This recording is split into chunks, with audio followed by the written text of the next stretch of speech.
എല്ലാ മാന്യപ്രേക്ഷകർക്കും ബെറ്റർ ലൈഫിൻ്റെ ഒരു പുതിയ എപ്പിസോഡിലേക്ക് സ്വാഗതം. Better life special.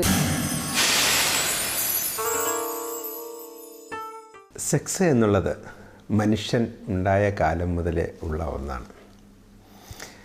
അതിനെക്കുറിച്ച് പക്ഷേ വളരെ കാലത്തോളം പലരും പലരുടെ സംശയങ്ങൾ സംസാരിക്കാനോ ചോദിക്കാനോ ഡോക്ടറോട് സംസാരിക്കാനോ ഒക്കെ മടിക്കുന്ന ഒരു കാലമാണ് ഉണ്ടായിരുന്നത്.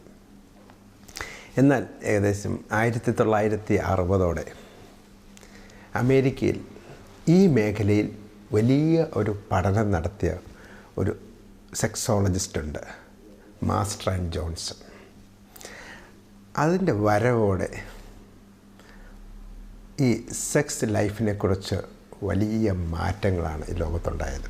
സെക്സിൻ്റെ കൺസെപ്റ്റ് അന്ന് മാറുകയാണ് ഉണ്ടായത്. ഈ ലോകത്തെ രണ്ട് ജീവികളുണ്ട് സെക്സ് ഒരു പ്ലഷറിന് വേണ്ടി ചെയ്യുന്നത്. ഒന്ന് മനുഷ്യന്, മറ്റൊന്ന് ഡോൾഫിൻ.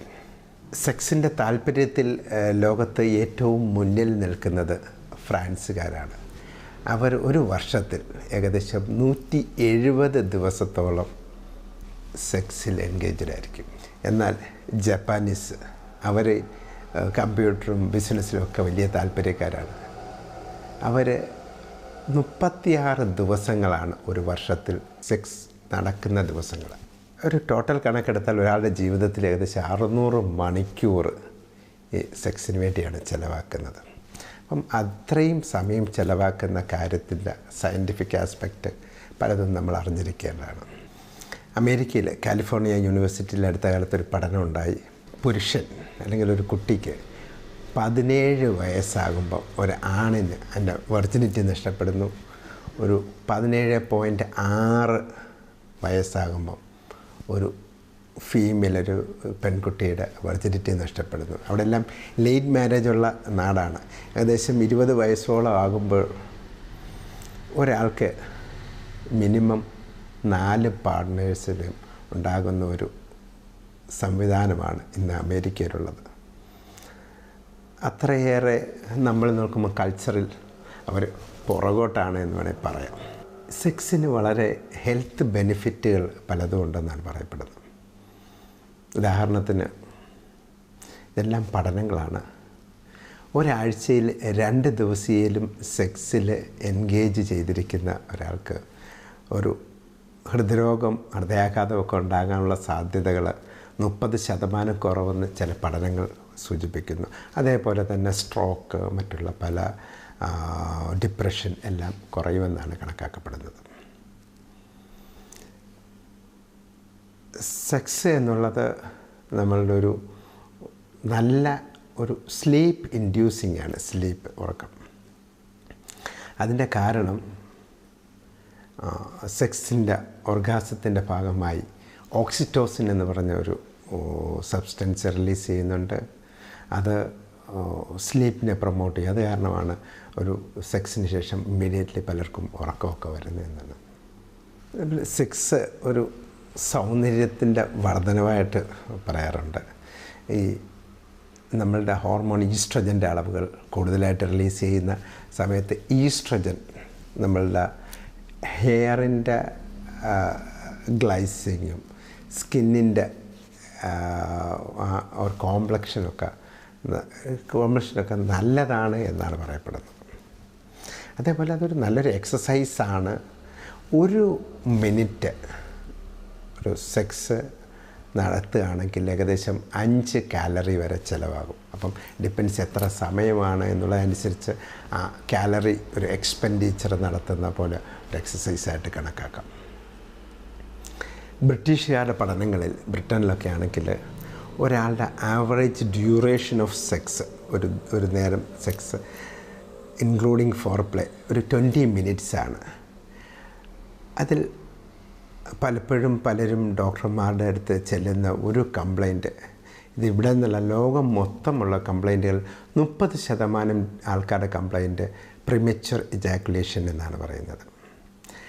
സാധാരണ normal real sex act ideally പറയുന്നത് 3 minutes to 12 minutes വരെയാണ് അതിൻ്റെ സമയം.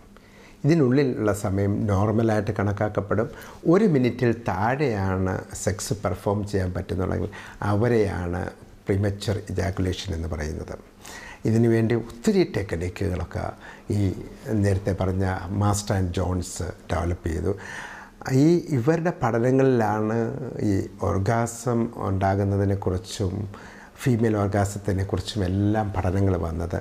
ആവറേജ് 7 സെക്കൻഡാണ് ഒരു മെയിൽ ഓർഗാസവും ഫീമെയിൽ ഓർഗാസം എന്ന് പറയുന്നത് ഏകദേശം 20 സെക്കൻഡുമാണ്. ഈ സമയത്ത് ഈ ഓക്സിറ്റോസിൻ എന്ന് പറഞ്ഞ ഹോർമോൺ റിലീസ് ചെയ്യുന്നത് അതൊരു നല്ലൊരു പെയിൻ റിലീവറാണ്. അതുകൊണ്ട് ഈ ഹെഡേക്ക് ഉള്ള ആൾക്കാർക്കൊക്കെ എൻഡോർഫിൻ എന്ന് പറഞ്ഞ ഒരു കെമിക്കൽ റിലീസ് ചെയ്യുന്നത് മൂലം അവരുടെ പെയിൻ കുറയും. ഹെഡേക്കിൻ്റെ പെയിൻ പോലും കുറയുന്ന ഗുഡ് പെയിൻ റിലീഫർ എന്നാണ് ഇതിന് പറയപ്പെടുന്നത്. സെക്സ് നമ്മുടെ ഇമ്മ്യൂണിറ്റിയെ പ്രൊമോട്ട് ചെയ്യുമെന്നാണ് പറയപ്പെടുന്നത്. IgA എന്ന ഇമ്മ്യൂണോഗ്ലോബിൻ്റെ അളവ് കൂട്ടും. അതേപോലെ കൂടുതൽ ഈ അടുത്ത കാലത്ത് ജാപ്പി എന്നുള്ള അമേരിക്കൻ മാഗസിനിൽ മെഡിക്കൽ ജേർണലിൽ വന്നാണ് ഈ കൂടുതൽ ദിവസങ്ങളിൽ സെക്സ് ചെയ്യുന്നവരിൽ പ്രോസ്റ്റാറ്റിക് ക്യാൻസർ എന്ന് പറഞ്ഞാൽ 6 ഡേയ്സ് 7-6 ദിവസം ഒരാഴ്ചയിൽ സെക്സ് ഉള്ളവരിൽ പ്രോസ്റ്റാറ്റിക് ക്യാൻസറിൻ്റെ അളവ് കുറവായിട്ടാണ് കാണുന്നത്. ഇന്നിത് ഇൻ്റർനെറ്റിൻ്റെയൊക്കെ യുഗമാണല്ലോ. ഇൻ്റർനെറ്റ് പലപ്പോഴും പല നല്ല ഇൻഫർമേഷന് വേണ്ടി ഉപയോഗിക്കാം. അതേപോലെ തന്നെ വളരെയേറെ ആൾക്കാർക്ക് പല ചീത്ത കാര്യങ്ങളിലും കാണാം. ഇന്ന് ലോകത്ത് നടക്കുന്ന ഇൻ്റർനെറ്റ് ഡൗൺലോഡ്സുകളിൽ 35% പോൺ റിലേറ്റഡ് ആയിട്ടുള്ള ആർട്ടിക്കിൾസുകളൊക്കെയാണ്. 1 മിനിറ്റിൽ ഇപ്പോൾ എടുത്തു കഴിഞ്ഞ ഒരു പർട്ടിക്കുലർ പോയിൻറ്റിൽ ഈ ലോകത്തെ ഏകദേശം 27,000-ഓളം ആൾക്കാർ പോൺ സൈറ്റുകളിലാണുള്ളത്. അതേപോലെ തന്നെ അമേരിക്കയിൽ നിന്നൊക്കെ ആണെങ്കിൽ ഓരോ ദിവസവും 250-300 പുതിയ സൈറ്റുകൾ തന്നെയാണ് ഇങ്ങനെ തുറന്നു കൊടുക്കുന്നത്. നിങ്ങൾക്കറിയാമോ, ലോകത്തെ ഏറ്റവും വലിയ സെക്സ് ഫാൻറ്റസി എന്ന് പറഞ്ഞു കഴിഞ്ഞാൽ ഒരു സെലിബ്രിറ്റിയുമായി ഒരു സെക്സ് നടത്തുക എന്നുള്ളതാണ് എല്ലാവരുടെയും മനസ്സിലുള്ള ലോക സർവേയാണ്. ലോകത്തെ ഏറ്റവും ഒരു സെക്സിയസ്റ്റ് ആയിട്ടുള്ള ലേഡി എന്ന് ഇന്ന് പറയുന്നത് അഞ്ജലീന ജോളിയാണ്. രണ്ടാമത് വരുന്ന ജെന്നിഫർ ലോപ്പസ്. ഈ അഞ്ജലീന ജോളിക്കാണ് ലോകത്തെ ഏറ്റവും കൂടുതൽ പൈസ കൊടുക്കേണ്ട ഒരു ആക്ട്രസ്. മെയിൽസിലാണെങ്കിൽ ഏറ്റവും സെക്സിയസ്റ്റ് മെയിൽ എന്ന് പറയുന്നത് ബ്രാഡ് പിറ്റാണ്. ആ ലിസ്റ്റിൽ താഴോട്ട് വരുന്നതിൽ ഡേവിഡ് ബക്കവും ഏറ്റവും സെക്സിയസ്റ്റ് ആൾക്കാരിൽ ഒരാളായിട്ട് വരുന്നുണ്ട്. കൊറിയയിലൊരു ജജു ലൗലാൻഡ് എന്ന് പറഞ്ഞൊരു തീം പാർക്കുണ്ട്. അത് ഈ ഒത്തിരി ആൾക്കാർക്ക് ഒത്തിരി ഡിസ്റ്റൻസിലൊന്നും പോയി ഹണിമൂണിനൊന്നും പോകാൻ പറ്റാത്തവർക്കുള്ള സൗകര്യങ്ങളുണ്ട്. അതേപോലെ തന്നെ യൂറോപ്പിലൊക്കെ ഡെവലപ്പ് ചെയ്താണ് സെക്സ് ഡ്രൈവ് ഇൻ എന്ന് പറഞ്ഞ് പല യാത്രക്കാർക്കൊക്കെ ഉണ്ടാകും. അവരൊക്കെ ആദ്യമായി ഹോളണ്ടിലാണ് അത് വന്നത്. സൗകര്യത്തിനായിട്ടുള്ള പോലീസ് സെക്യൂരിറ്റിയൊക്കെ കാണും. നമ്മൾക്ക് വേണ്ട ഒരു ഡ്രൈവിന് യാത്ര ചെയ്ത് വരുന്നവർക്ക് സെക്സിന് മാത്രമുള്ള സൗകര്യമുള്ള ഡ്രൈവ് ഇൻ റെസ്റ്റോറൻ്റ് ഉണ്ട്. നമ്മൾ എപ്പോഴും അവാർഡുകളൊക്കെ കേൾക്കുമ്പോൾ, ഫിലിം അവാർഡ് എന്നൊക്കെ കേൾക്കുമ്പം നമ്മൾ ഓസ്കാർ അവാർഡുകളൊക്കെയാണ് നമ്മുടെ മനസ്സിൽ വരുന്നത്. ഇതേപോലെ തന്നെ ഒരു അവാർഡ് ഫിലിം ഇറോട്ടിക്ക എന്ന് പറഞ്ഞ ഒരു അവാർഡുണ്ട്. അത് എല്ലാ കൊല്ലവും ജൂണിൽ സ്പെയിനിലെ മാഡ്രിഡ്, മുമ്പ് ബാഴ്സലോണയിലാണ്, ഇപ്പോൾ മാഡ്രിഡിൽ എല്ലാ കൊല്ലവും ഏറ്റവും ബെസ്റ്റ് പോൺ ആക്ട്രസൊക്കെ എല്ലാം വരുന്ന ഒരു ഗാദറിങ്, ഓസ്കാർ അവാർഡ് പോലെ തന്നെ. സയൻറ്റിഫിക് ആസ്പെക്റ്റിൽ നോക്കുകയാണെങ്കിൽ ജെന്യുവിൻ സെക്സ് എന്നുള്ളത് ഒരു മനുഷ്യൻ്റെ ജീവിതത്തിൽ അത്യാവശ്യമായിട്ടുള്ള ഒന്നാണ്. അത് പലതരത്തിലുള്ള ആരോഗ്യപരമായി പ്രൊമോട്ട് ചെയ്യുന്ന ഒന്നാണ്.